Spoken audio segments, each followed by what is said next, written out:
원숭이 한 무리가 이동을 하는데 많은 원숭이들이 뒤섞여서 길을 가고 있습니다. 물론 큰 원숭이들은 어른 원숭이고 조그만 원숭이들은 새끼 원숭이겠죠. 근데 그 중에서 눈에 띄는 것은 일부가 암컷임을 알 수 있다는 것입니다. 어떻게 하냐면 새끼를 등에 메고 가는 원숭이들이 어미 원숭이들이라는 거죠. 보통 새끼들을 등에 메고 길을 가는데 이 새끼들은 제대로 움직일 수 없기 때문에, 그런데 그 중에 좀 특이한 새끼가 있습니다. 등에 업히지 않고 안겨서 가는 거예요. 자세히 봤더니 한쪽 팔이 땅에 끌리고 있습니다. 뭔가 심상치 않아요. 가까이 가서 보았더니 죽은 원숭이였습니다. 그런데도 어미는 계속해서 그 새끼를 데리고 가죠. 2시간에서 7일까지도 그런 장면들이 목격되어진다고 합니다. 침팬지도 마찬가지래요. 특히 인간과 가까운 영장류들, 원숭이, 침팬지, 우랑우탄, 이런 종류들은 새끼가 죽은 다음에도 어미가 상당히 오랫동안 데리고 다닌다고 합니다. 데리고 다니면서 털을 이렇게 골라준다는 거죠. 원숭이들 보면 어미가 골라주죠. 이도 잡아주고 털도 가지런히 해주고 청소해주지 않습니까? 죽은 새끼 원숭이한테도 그렇게 하고 있다는 것입니다. 일부 사람들은 이렇게 생각을 했어요. 죽은지 모르는 거 아닌가? 그러나 학자들은 그렇지 않다고 합니다. 왜냐하면 살아있는 원숭이는 분명히 등에 업고 가는데 죽은 원숭이는 어미가 이렇게 안으면 팔 같은 게 땅에 끌리겠죠? 그럼 상처가 생기지 않습니까? 그래도 내버려 두고 옮긴다는 것입니다. 그리고 멈춰 있을 때는 새끼 원숭이를 두고 또 털을 골라준대요. 그리고 다른 수컷 원숭이들이 다가오지 못하도록 보호해 준다고 합니다. 그러던 어느 날 그런 어미 원숭이를 또 봤는데, 이번에 봤더니 어미 원숭이와 죽은 새끼 원숭이에게 깊은 상처가 있었대요.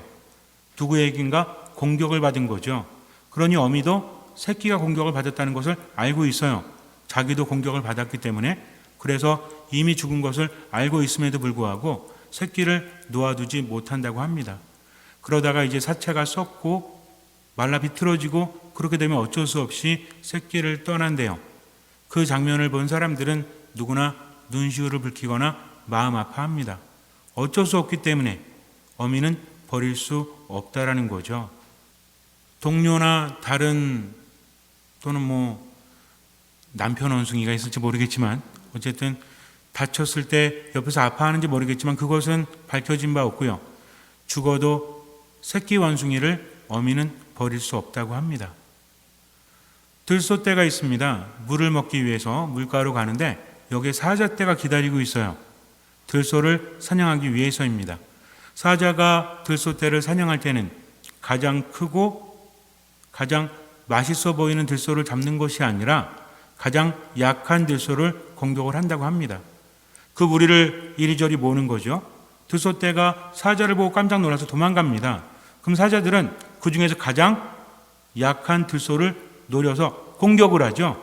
핥히고 물고 죽을 때까지. 죽으면 그 다음에 먹습니다. 들소떼는 깜짝 놀래요. 도망갑니다. 새끼 들소가 피하지 못하고 있다가 사자에게 공격을 당합니다. 그리고 강물로 떨어졌어요. 그런데 강물에서는 악어떼가 있습니다. 새끼 들소가 물속에 들어왔으니 악어는 어때요? 여러분들 악어가 어떻게 사냥하는지 아십니까? 사슴이나 조그만 동물들이 물을 먹으러 오죠? 그럼 악어는 물속에서 한참을 기다립니다. 그리고 물을 먹을 때 틈을 받다가 안심하고 있을 때 나와서 물로 끌고 가는 거죠. 그래서 물어 죽입니다. 그러니 악어는 타고난 사냥꾼이라고 할 수 있죠. 어린 들소가 물에 들어왔으니 악어떼는 어땠을까요? 이게 웬 떡이냐 하겠죠. 그러면서 달려듭니다. 그런데 밖에서는 사자떼가 이것을 가만두지 않고 새끼 들소를 물어서 밖으로 끌어냅니다. 새끼 들소는 악어로부터는 구해졌지만 이제는 누가 기다리고 있어요? 사자떼가 기다리고 있죠. 한 마리도 아니고 여러 마리입니다. 이제 새끼는 죽을 수밖에 없어요. 그런데 어디선가 이상한 소리가 들려요. 가만히 봤더니 들소떼가 다시 오고 있습니다. 새끼 들소를 구하기 위해서 들소떼가 모여서 다가오고 있는 거죠. 사자떼는 들소떼를 바라봅니다. 가소로운 듯이. 니들이 뭘 어쩌겠어? 하면서 쳐다봅니다. 들소떼 가까이 와서 이제 대치 상태가 됐습니다. 하지만 들소떼는 함부로 덤벼들지 못합니다. 그런데 갑자기 한 마리가 사자떼에게 달려가기 시작을 해요. 나머지 들소떼도 함께 따라갑니다. 한 마리의 들소가 사자떼에게 접근을 했기 때문에, 달려들었기 때문에 나머지 들소도 달려들 수 있었던 것이죠. 사자떼는 도망을 갑니다. 그리고 상처 입은 들소는 들소떼 안으로 들어가요. 그런데 맨 처음 달려갔던 들소가 새끼를 보듬어 줍니다. 과연 누구였을까요? 물어보진 않았지만 어미 들소일 확률이 크지 않겠습니까? 여러분들은 무엇을 느끼십니까? 만약에 어른 들소를 공격했다면 오지 않았을 거예요. 새끼였기 때문에 모두 와서 또 한 마리가 달려들지 않았다면 나머지 들소떼도 달려들지 못했을 겁니다. 그런데 그 한 마리가 달려들어서 새끼를 살렸다는 거죠. 무엇을 느끼십니까? 사랑이죠. 어떤 사랑입니까? 어쩌면 가장 무조건에 가까운 사랑이지 않겠습니까? 죽었지만 어미는 포기할 수 없고요. 목숨이 위태해도 새끼는 포기할 수 없기 때문입니다. 이것이 바로 부모의 사랑이라는 거죠. 우리가 하느님을 대할 때 어떻게 대하고 있는가? 하느님을 잘 알지 못하기 때문에 너무나 힘들고 괴로울 때 기도하다가도 불평하기 마련이죠. 그러나 하느님을 알면 기도의 내용은 바뀔 수밖에 없을 거예요. 왜 이렇게 힘든데 내버려 두시나? 하느님은 내버려 두지 않으십니다. 하느님은 나와 함께 하시면서 이끌어 주신다는 거죠. 내가 하지 않으면 하느님도 어쩌할 수 없기 때문에 우리의 작은 생각으로는 하느님의 개입이 필요하다고 느끼지만 하느님 함부로 개입하지 않으십니다. 개입했을 때 그 다음에 또 다른 변수가 있기 때문이죠. 우리는 시야가 좁아요. 이것만 봅니다. 그렇기 때문에 하느님 계시다면 이렇게 좀 해주세요 라고 말하지만 하느님은 당신의 방식으로 우리에게 오히려 요구를 하신다는 거죠. 어떤 요구냐면 나도 너를 도와주고 싶고 기적을 일으키고 싶어. 그런데 네가 해야 될 것이 있어. 그것을 하지 않으면 나도 어쩔 수 없단다. 이것은 어떤 조건이 아니라 세상에는 공짜가 없죠. 왜 그렇습니까? 나 혼자 사는 게 아니기 때문에 그래요. 우리가 하는 모든 행동은 세상에 영향을 미칠 수밖에 없기 때문입니다. 여러분들 그거 아시죠? 옛날 우리 이야기 중에 한 아들은 집신 장사고 한 아들은 우산 장사다. 맞는지 모르겠지만 어쨌든 좀 상반됩니다. 그런데 비가 오면 걱정을 하죠. 어떤 걱정을 해요? 집신이 안 팔릴까 봐 엄마는. 근데 너무 쨍쨍하면 또 걱정을 하죠. 뭐가 안 팔릴까 봐. 이 엄마 왜 이러죠? 그렇죠. 어쩔 수 없지만 그것이 엄마의 사랑이기 때문입니다. 엄마라고만 하니까 우리 형제님들 섭섭할 것 같아서 아빠가 그래요. 아빠가 자식을 바라보면서 그럴 수밖에 없다는 거죠. 세상을 너무 쉽게 보면 안 돼요.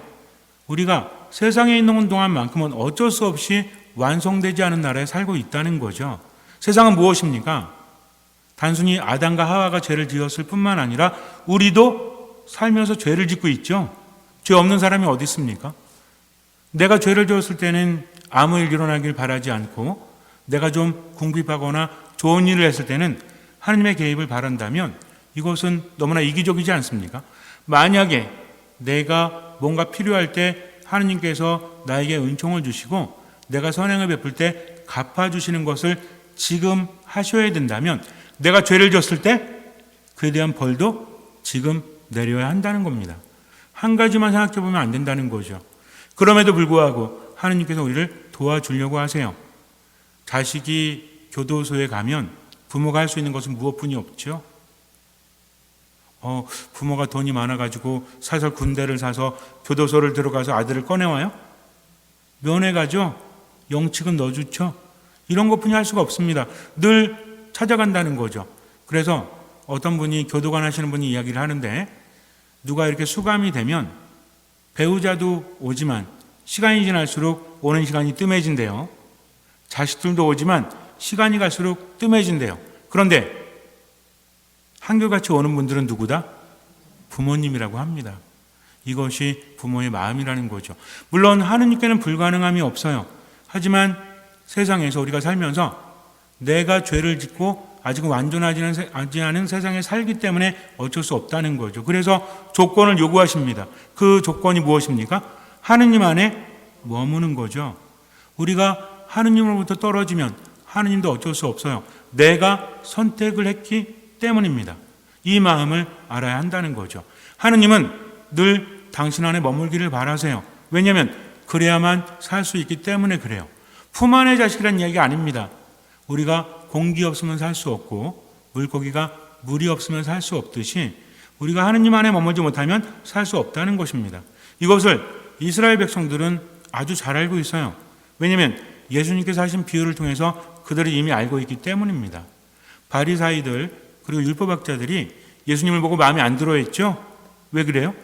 예수님이 세리와 죄인들과 어울리시기 때문입니다. 왜 어울리면 안 되죠? 그들은 죄인이고 죄인은 부정하죠. 부정한 사람들과 함께 어울리면 어떻게 됩니까?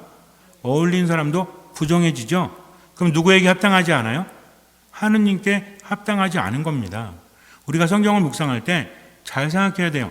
바리사이는 무조건 나쁜 사람들, 율법학자들은 무조건 나쁜 사람들, 나는 예수님 편, 이렇게 하면 안 된다는 겁니다. 왜 그랬을까를 한번 생각해 봐야 한다는 거죠. 이스라엘 백성들은 하느님께 합당하기를 원했습니다. 이 기본적인 것은 변하지 않아요. 죄를 지으면 하느님으로부터 멀어졌기 때문에 부정한 존재이기 때문에 하느님 안에 온전히 설 수 없다는 거죠.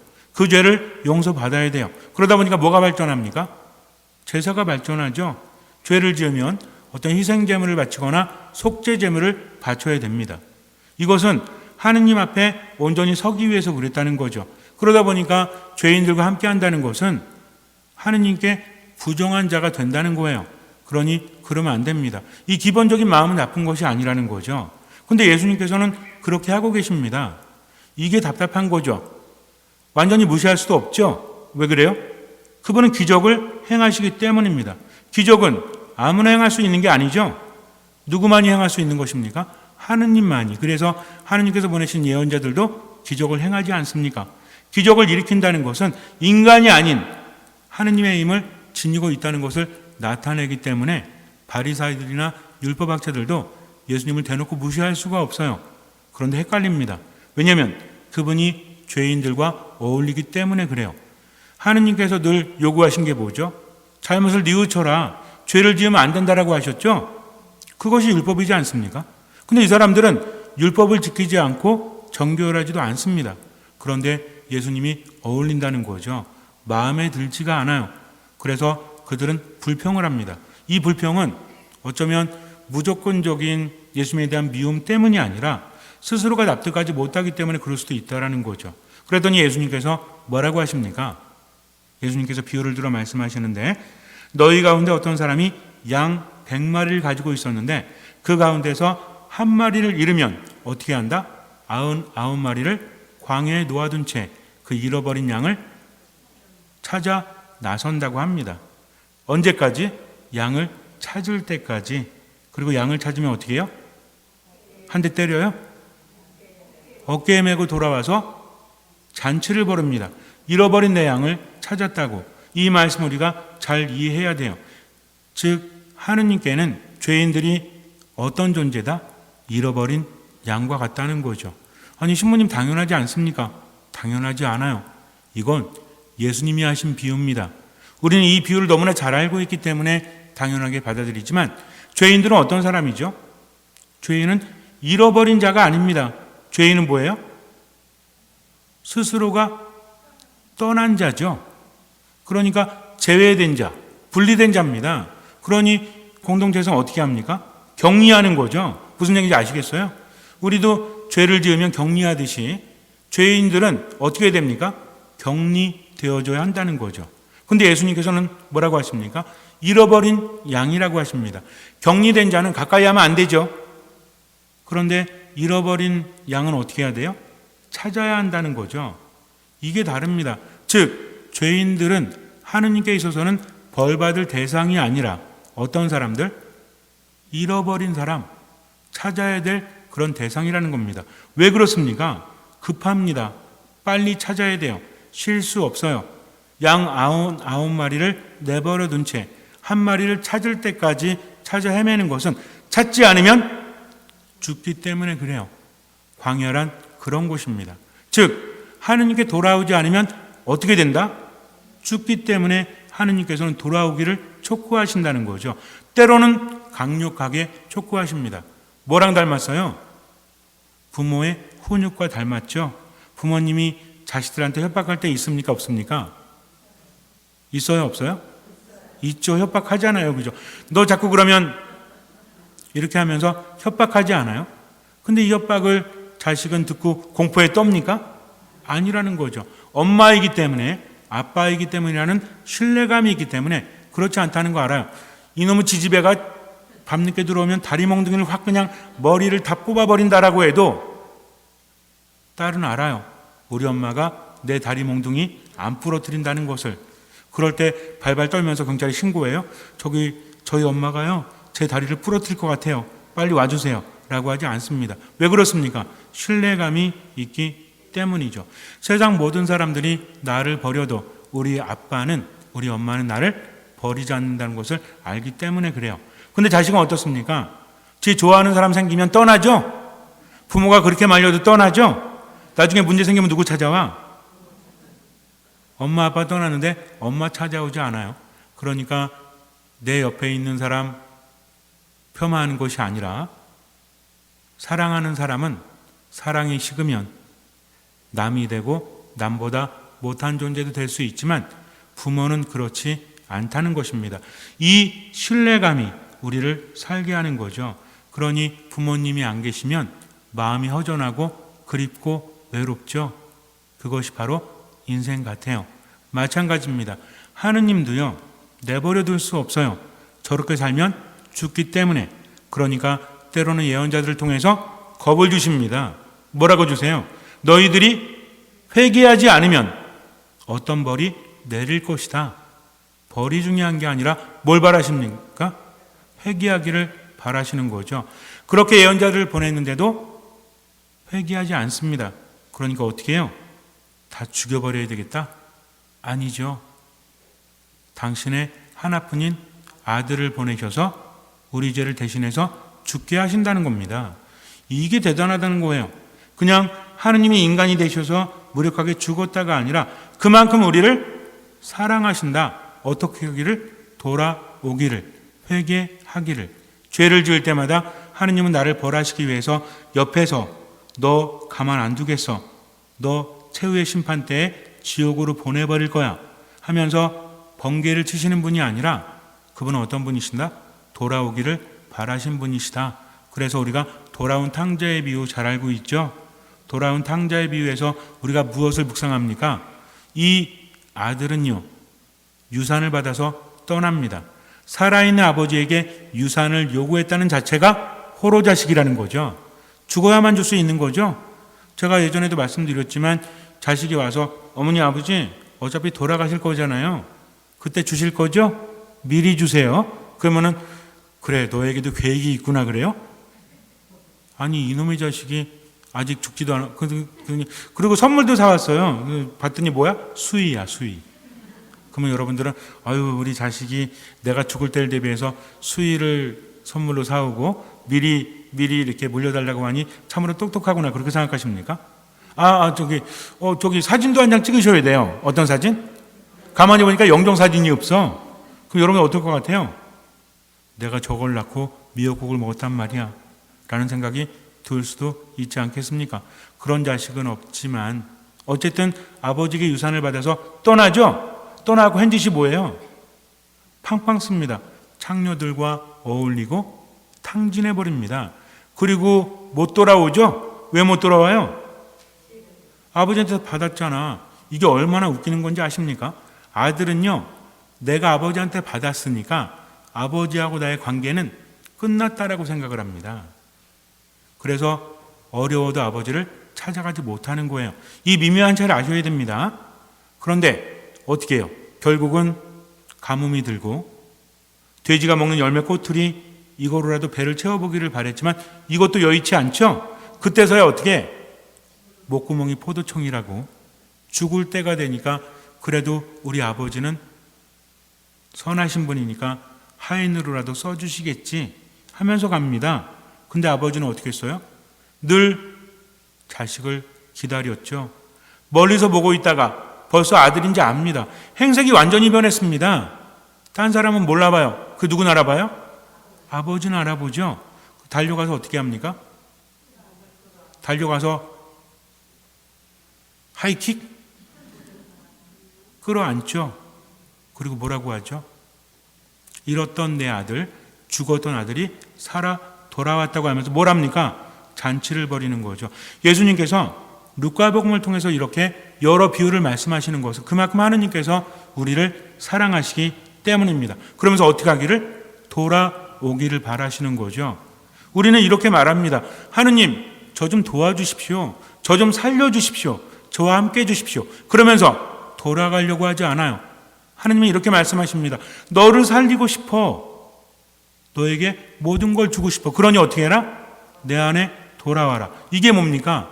이게 회개라는 거죠. 근데 가만히 보니까 회개도 어때요? 오늘 예수님께서는 뭐라고 하십니까?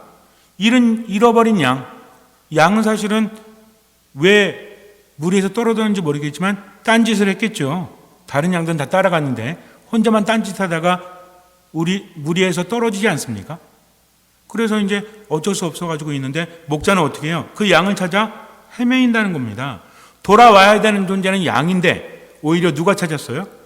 목자가 찾습니다. 그러니 돌아온다는 것은 내가 수고해서 길을 잃고 헤매면서 목자를 찾아가는 게 아니라 나를 찾는 목자에게 소리만 내주면 돼요.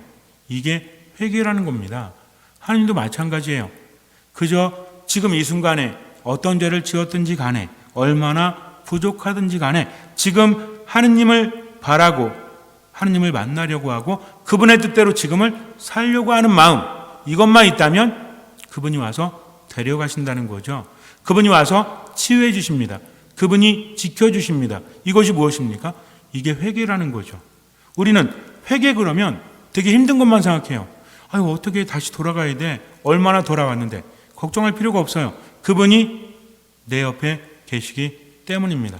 마음을 그분께 향한다는 거, 메타노이아라고 하죠. 방향을 바꾸다라고 합니다. 굳이 멀리까지 가지 않아도 내 곁에 계신 하느님을 향하면 돼요. 그분의 말씀을 듣고 지금을 살아가면 돼요. 근데 어떻습니까? 나는 죄가 많아가지고요. 앞으로 제대로 살아도 의미가 없어요. 판단하지 않습니까?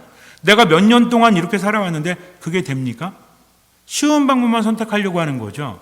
정말 하느님께서 함께 하기를 바란다면 하느님께서 치유하시고 하느님께서 나를 용서해 주시고 베풀어 주시기를 바란다면 지금 이 순간 힘들어도 할 수 있는 만큼 하느님 안에 머물기 위해서 뭘 다해야 돼요? 최선을 다해야 한다는 거죠. 근데 내가 하고 싶은 건 내가 하고 싶은 대로 다 하면서 하느님을 원망하고 하느님께 바란다면 이건 진정한 회개가 아니라는 겁니다. 하느님은 언제를 보십니까? 지금을 보세요. 그러니 부족하면 부족한 대로, 있으면 있는 대로, 없으면 없는 대로, 누구의 뜻대로? 하느님의 뜻대로. 어디에서? 지금 여기에서.